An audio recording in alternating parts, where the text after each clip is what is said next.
O nosso convidado é o Coronel Larry Wilkerson. Coronel Wilkerson, é sempre um prazer, meu amigo. Obrigado por estar conosco.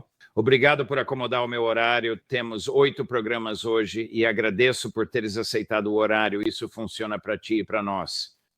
Gostaria de conversar consigo acerca de Benjamin Netanyahu e o insucesso do denominado cessar-fogo em Gaza. Contudo, antes de abordarmos esse tópico, seria negligente da nossa parte não debater o tumulto que aparenta estar a acontecer em relação às negociações de paz na Ucrânia. Uma visão geral, e pergunto isto a todos hoje: a guerra na Ucrânia vai terminar no campo de batalha ou numa sala de conferências? Nenhuma coisa nem outra, na minha opinião, não vai acabar. Provavelmente teremos um conflito de baixa intensidade na próxima década ou algo assim, e as forças na Ucrânia serão principalmente responsáveis por isso, possivelmente com apoio de certas figuras na Europa, se não forem afastadas do poder nos próximos 9 a 12 meses. Eu não acho que a Ucrânia vá fazer algo além de descer para um nível de conflito baixo que a Europa e o Ocidente possam tolerar. Mas não vamos chegar a um desfecho conclusivo. Demasiado rancor, demasiado ódio, demasiada paixão, demasiadas mortes e demasiados nazis que nunca permitirão que isto se resolva. Claro, farei isso. Quero perguntar-lhe sobre a nazificação ou a desnazificação que os russos tentam alcançar. Mas antes de chegarmos a esse ponto, haverá um momento em que o exército colapsará e ou Zelensky sairá? Cena, se não tomarmos medidas relativamente em breve e através dos canais que atualmente estamos aparentemente a debater e da maneira como estamos a abordar esta questão, mesmo que seja um tanto unilateral neste momento, isso pode prolongar-se por um período considerável de tempo. Não creio que continuará da forma como temos visto desde que a SMO começou, porque a Rússia vai aniquilar o exército russo ou o exército ucraniano e provavelmente grande parte da estrutura governante também, se não chegarmos, como disse, a um fim adjudicado que apenas o colocará em banho-maria. De que forma? Como é que as pessoas que estão a liderar as negociações, seja quem for, o secretário do Exército, o desenvolvedor associado a Trump, o colega de Nova York, o genro de Trump, que também é um desenvolvedor de Nova Jersey, poderiam eles eventualmente formular um acordo que tanto Zelensky como o Kremlin pudessem aceitar? Não podem. Penso que o que temos visto, e acredito que isto é um progresso que pode ser seguido desde o Alasca até ao tipo de cimeira falhada em Budapeste, mas não foi falhada porque, na verdade, foi adiada porque Trump não estava preparado, nem Rubio. Os russos estavam prontos, portanto não podiam ir a Budapeste se um lado estava preparado e o outro não. Mas acho que o que temos visto desde o Alasca é Trump e a sua equipa a tentarem encontrar algum tipo de solução, falhando em chegar a uma equilibrada. E assim estão cada vez mais alinhados com a posição de Putin. Zelensky está preso no meio desse alinhamento e está a tentar escapar ou a tentar que os europeus o ajudem a sair ou a procurar alguma forma de se extrair. Ao mesmo tempo, ele está a ficar mais vulnerável entre a sua população. Mesmo que a imprensa diga que esta consternação sobre o acordo e tudo mais realmente fortaleceu Zelensky, isso é um disparate. Eles vão livrar-se dele e vão fazê-lo de qualquer maneira que for necessária.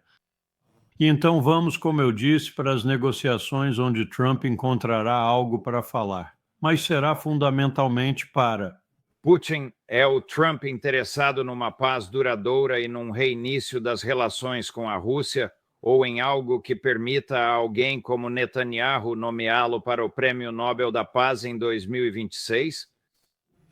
Tudo o que disse. Eu quero dizer, acho que o que ele busca sobre a Ucrânia, e tentei dizer isso mesmo que não perfeitamente, é um fim para a situação. Pelo menos até que esteja só a fervilhar e não seja um verdadeiro obstáculo para tornar o que mencionou uma realidade. E isso são relações melhores e mais lucrativas com um dos países mais poderosos do mundo, armado até aos dentes com armas nucleares, e agora com uma economia que está a funcionar a todo o vapor, a correr muito bem, Essas coisas maldosas que estão a sair do nosso povo sobre como a Rússia está prestes a colapsar e tudo mais, são apenas isso. É um disparate especulativo. A Rússia está bem e a China está bem, e a combinação juntando a Índia representa 60% a 70% do poder mundial neste momento. Olhe a sua volta, Império, certo?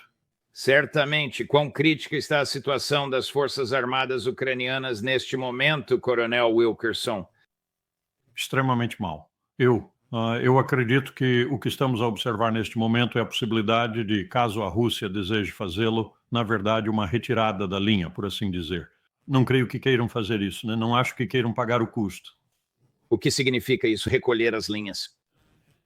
Em essência, colocar todo o exército ucraniano em fuga e matá-los enquanto correm. A parte mais decisiva de qualquer batalha, não importa se são drones ou o que quer que seja, é quando o inimigo percebe que acabou e, essencialmente, vira-lhe as costas e vai para onde puder encontrar refúgio, é aí que é mais fácil matá-los.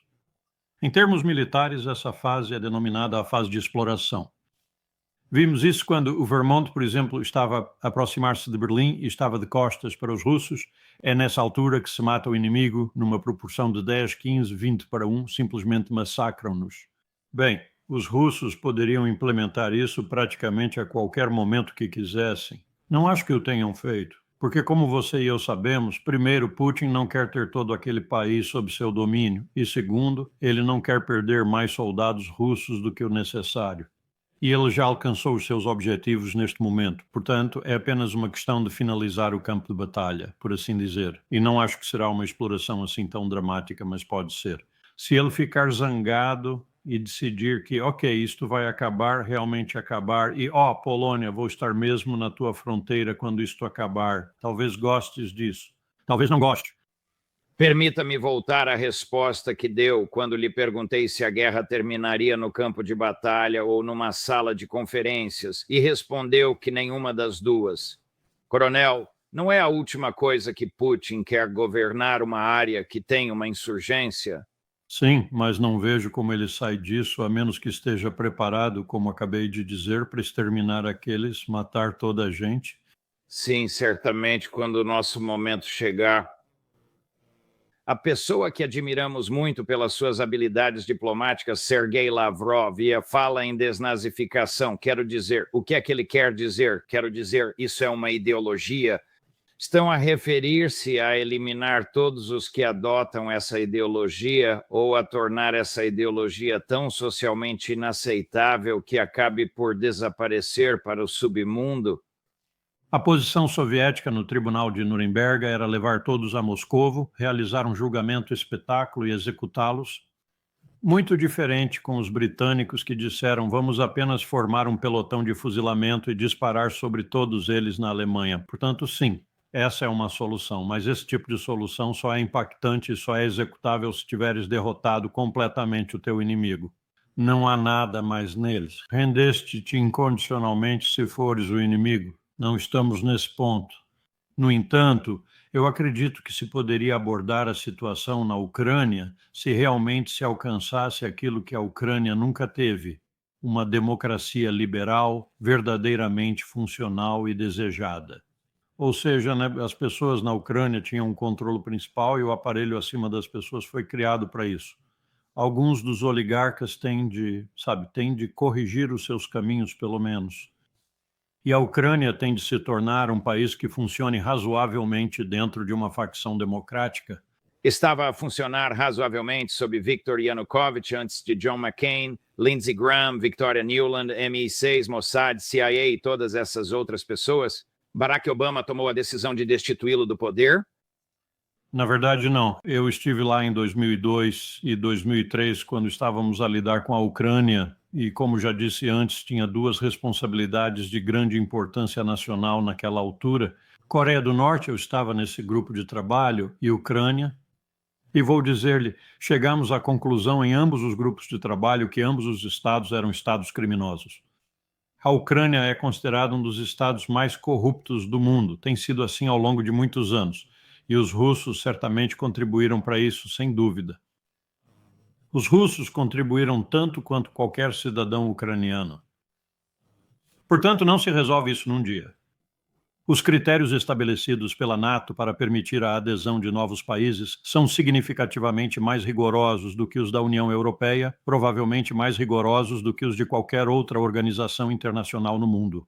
Deixamos essa questão de lado. O Bill Clinton iniciou o processo e os outros continuaram. Deixamos tudo de lado. Permitimos que países aderissem à NATO e preparávamos a Ucrânia para entrar, mesmo sendo totalmente corruptos. Permita-me fazer-lhe uma pergunta sobre o Marco Rubio.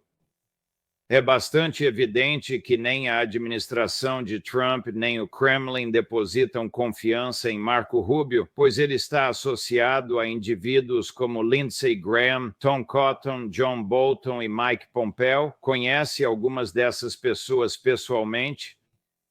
Conflito acabará por exaurir Putin. Eu não confiaria nele se fosse eles, com certeza. Não confiaria nele após as declarações recentes, onde disse ao povo americano para se calar. Essencialmente, ele sabia o que estava a fazer e a matar pessoas em alto mar. Não consigo imaginar que Sergei Lavrov e Vladimir Putin não tenham, sentido vontade de vomitar com esse tipo de comentário. Aqui está um homem, secretário de Estado do Império, a dizer ao povo americano: não façam essas perguntas porque vocês não necessitam de ter conhecimento. Eu sei que essas pessoas são ameaças à segurança nacional dos Estados Unidos da América, portanto podemos matá-las. Bem, isso é totalmente falso. Quem são, Marco? Quais as provas contra eles? Por que não têm direito a julgamento? E a Constituição que juraste proteger e defender? Claro. Coisas bastante fundamentais, coronel, mas o meu argumento é: por que motivo Trump está a recorrer ao seu amigo bilionário da empresa de construção e ao seu genro inexperiente em vez de utilizar o secretário de Estado? Acho que ele teme o secretário de Estado por uma razão e não quer dar-lhe notoriedade, fama, fortuna ou qualquer outra coisa que possa manter longe dele. Além disso, não sei se ele confia no secretário de Estado mais do que pode cuspir, e eu também não me preocuparia com ele. Então, ele confia nessas outras pessoas. Ele não pode falar muito agora sobre as capacidades diplomáticas de Witkoff. Ele mostrou que não tem muito, mas nunca se sabe até que ponto ele é contido por Trump, ou quanto avança e faz algo que Trump ou alguém reverte, pois não há muita continuidade ou unidade nesta administração. Qualquer um pode intervir a qualquer momento e prejudicar o que Donald Trump começou. Essa é uma forma perigosa de gerir uma administração. Mesmo na administração em que estive com o Cheney, havia uma voz. Essa voz era de Dick Cheney. Poderia não gostar dela, mas essa voz estava presente em todas as questões o tempo todo. E sabias onde estavas a operar? Não sabes. O nosso amigo e colega comum Scott Ritter tem a opinião de que, e já ouvi isto de outros também, a senhora Adelen, quando entregou ao candidato Trump o cheque de $100 milhões para o Comitê de Ação Política, não estava a colocar o dinheiro no bolso dele, disse: quero o Marco Rubio como seu vice-presidente. Trump disse: não o suporto, mas o melhor que posso fazer é secretário de Estado. Isso faz sentido para si? Sim, aconteceu algo semelhante com John Bolton na administração Bush. Quando eu estava lá, foi um compromisso. Eu acredito que ouvi. Tucker Carlson perguntou ao presidente, ou foi questionado pelo presidente, ou afirmou ao presidente, seja como for que tenha ocorrido, que ele não desejava que Marco Rubio estivesse em qualquer lugar próximo da presidência. Um vice-presidente, porque então eles poderiam assassinar Trump, era uma afirmação verdadeira. Uau! Uau! Querem pegar o Scott? Scott também afirma que até o presente momento vou utilizar a palavra dele. Trump realmente detesta o secretário Rubio. Não duvido disso, realmente não duvido. Acho que ele também não gosta do Lindsey Graham e os dois são do mesmo molde. Uau! Ele detesta o tipo com quem joga golfe e que lhe sussurra comentários neoconservadores sedentos de sangue ao ouvido no carrinho de golfe. Permita-me mudar de tópico, coronel. A proclamação de Trump foi aprovada pelas Nações Unidas? Jared Kushner e Steve Witkoff, o acordo de paz em Gaza é, na verdade, uma completa farsa. Esqueceu-se de mencionar Tony Blair. Está certo. Ok. Atire mais um criminoso de guerra. Sim, é uma encenação. Não, não é uma encenação. Isso é excessivamente gentil e não é muito generoso para com os palestinianos. É uma representação codificada de todas as ações que Israel estava a realizar e continuará a realizar de forma um pouco menos intensa e de maneira geral não aprovada. Em outras palavras, temos uma resolução do Conselho de Segurança que está a aprovar o genocídio. Essa é a forma mais fácil de dizer. Em apenas uma semana, na semana passada, as Forças de Defesa de Israel, IDF, massacraram 100 civis. Os israelitas realizaram bombardeamentos no território do Líbano. As IDF recusaram a permissão a um cirurgião americano para entrar em Gaza e realizar uma cirurgia de reconstrução intestinal que poderia salvar a vida de crianças. E não dão uma razão para não o deixarem entrar. E ele está à espera de uma decisão de um tribunal que ordene ao IDF que o deixe entrar. Então, o que realmente se alterou desde o acordo, além da sua atual aparência de aceitação no cenário internacional? E essa é a razão para isso? Sim, é. Vamos enterrá-lo na aceitação internacional com alguns capacetes azuis indonésios ou algo assim, e deixar que tudo continue num nível um pouco mais baixo. Mas no final faremos a mesma coisa, e a propósito, vamos construir um condomínio para aqueles palestinianos que sobreviveram ao massacre e colocá-los lá. Chame-lhe prisão condomínio. Quem, em sã consciência, confiaria em Benjamin Netanyahu para cumprir um acordo? Ninguém. Realizei uma pequena pesquisa na semana passada e não existe um único dia do cessar-fogo libanês ou do chamado cessar-fogo de Gaza que Benjamin Netanyahu, as forças de defesa de Israel ou o Estado de Israel não tenham desrespeitado e tirado a vida de pelo menos uma dúzia de pessoas. Nenhum dia. Então, e daí? O que irá interromper isto? O apoio a Israel está a diminuir nos Estados Unidos, especialmente entre o público com menos de 35 anos e particularmente entre o público MAGA com menos de 35 anos. O presidente irá compreender a mensagem? Pare de permitir que o bebê Netanyahu controle as suas decisões. Eles tiraram a vida a 34 marinheiros. Eles acolhem o espião mais notório da segurança nacional dos Estados Unidos na história. Eles riem de si pelas suas costas, Donald Trump, e mesmo assim concede-lhes tudo o que desejam. Teríamos uma boa resposta a essa pergunta, juiz, né? Se Trump, de repente, chamasse de volta o nosso embaixador em Israel e o despedisse publicamente. Em Washington, devia ser chamado de volta e demitido após o abraço a Jonathan Pollard. Sabe tão bem quanto qualquer pessoa, Phil Giraldi vem depois de si e ele, claro, estava na CIA quando esta situação com Pollard ocorreu. Mas sabe tão bem como qualquer outra pessoa o que o Pollard fez? Sim. E quão prejudiciais para os Estados Unidos foram os segredos que ele roubou e de que maneira é que alguns deles chegaram até Moscovo? Eu vejo muito da motivação deles, sabe? As pessoas dizem, bem, é a motivação sionista, é isto dos sionistas, é feito como aquilo. Vejo que grande parte da sua motivação foi o dinheiro. Isso torna tudo ainda pior, na minha opinião. Eu quero dizer, se ele tivesse alguma ideologia pela qual estivesse capturado, isso seria uma coisa. Mas é por causa do dinheiro que acabamos por tirar vidas. Uau! Mas ligou-me o Phil Giraldi e enviou-me uma fotografia do Netting a sorrir. Nunca vi um sorriso assim no rosto dele. De orelha a orelha, enquanto fazia um cumprimento com o punho ou com o cotovelo.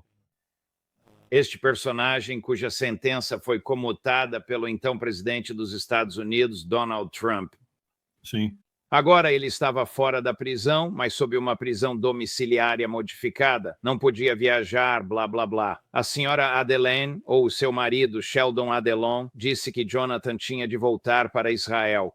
consegue fazer isso, e uma semana depois a sentença foi comutada, ele voltou a Israel, ele foi tratado como um verdadeiro herói, deram o seu nome a uma praça pública ou até mesmo a uma rua. Agora ele está a planear candidatar-se ao Knesset. E ao que está a referir-se, sem qualquer anúncio prévio na sua agenda pública e sem informar a Casa Branca, Mike Huckabee, com quem colaborei na Fox durante 2 anos, pregador batista do Sul, que é o embaixador dos Estados Unidos em Israel, convidou-o para a embaixada e teve uma reunião com ele naquele local. Certo, é assim que eu entendo. Trump tem agora 2 pontos negativos em relação a Miriam Adelson. Ele mudou a nossa embaixada para Jerusalém em violação de sabe-se lá quantas resoluções do Conselho de Segurança da ONU e do bom senso. E agora ele realizou esta ação com Pollard. Ao chegar ao 3º strike, Donald. Bem, é um colega. O coronel McGregor afirma que se invadirmos a Venezuela e a situação não se desenrolar favoravelmente sem uma declaração formal de guerra e começarem a surgir sacos para cadáveres, a presidência de Trump estará em risco. Eu diria o mesmo. Não acho que ele vá fazer isso. Acho que isto é tudo uma demonstração de força, por assim dizer, e ele vai tirar o máximo que puder disso. E pelo que entendo, há algumas coisas que virão para Maduro antes de ele recuar. E é só isso. Quanto dinheiro ele e o Pete rápido no gatilho gastaram ao enviar o Gerald R. Ford e todos esses outros navios? E agora são 18.000 fuzileiros navais e soldados prontos em Porto Rico. Os cálculos aproximados mostram que, provavelmente neste ponto, dado o tempo que o Ford tem estado em trânsito e tal, um pouco mais de $1 bilhão vai aumentar muito mais, porque a cada dia que se mantém essa força no mar, nessa proximidade, torna-se mais caro. O que 18.000 fuzileiros navais e soldados de infantaria poderiam fazer? Invadir as praias da Venezuela como se fosse uma ilha das Caraíbas. E esse é um número aproximado das pessoas do DS-8 no corpo aerotransportado, além dos outros que foram adicionados à última hora que usamos para retirar a Nora de Palma. Fiquei um tanto inquieto quando ouvi esse número, soou-me na cabeça, de fato. Em resumo, é quase o mesmo número, então vão mandar 18.000 tropas para raptar Maduro. Bem, é ainda mais estranho do que isso, senhor juiz. Olha para o terreno na Venezuela, olha para o tamanho da Venezuela, a população da Venezuela, coloca isso ao lado do Panamá, e é como um selo postal e um retrato. Quero dizer, sabe, não se podem fazer comparações, a não ser dizer quão estúpido é enfrentar a Venezuela com tão poucas forças. Uau! Estou a ouvir algumas informações bastante sérias sobre os mísseis que os russos colocaram na Venezuela ou que estão a planear colocar na Venezuela. Coisas como Rashniks, por exemplo. Adeus, Jerry Ford. Até logo. Bom, bem, se afundarem o Ford ou se abaterem aviões de combate com fuzileiros navais a bordo e o Congresso não tiver debatido isto ou declarado guerra, que defesa poderá Trump ter para este comportamento presidencial repreensível? Aí está, esse é o padrão. Para quem não sabe, ele está a assegurar a cópia padrão da Constituição dos Estados Unidos. Também está lá a declaração de independência que todos nós carregamos conosco. Garanto-lhe que o presidente dos Estados Unidos não tem isso no bolso, Larry.